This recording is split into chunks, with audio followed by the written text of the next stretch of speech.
मैं Ali Irish bank में relationship manager की पोस्ट पे हूँ। आज मैं जो वीडियो बना रहा हूँ वो बैंक स्टेटमेंट के हवाले से है।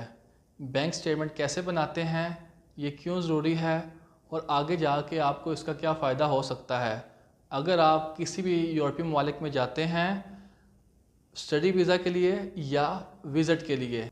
तो बैंक स्टेटमेंट में कितनी अमाउंट होना ज़रूरी है, इसकी तफसील मैं आपको अपनी इस वीडियो में बताऊंगा। अगर आप मेरे चैनल पर नए हैं तो मेरे चैनल को सब्सक्राइब करें ताकि मज़ीद इस तरह की इंफॉर्मेटिव वीडियो आप तक पहुंचती रहें। बैंक स्टेटमेंट के लिए सबसे पहले आपका बैंक अकाउंट होना ज़रूरी है।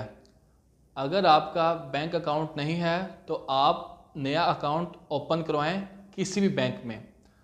अकाउंट ओपन करवाने के बाद आपने चेक बुक और एटीएम अप्लाई करना है। चेक बुक और एटीएम जब आपको रिसीव हो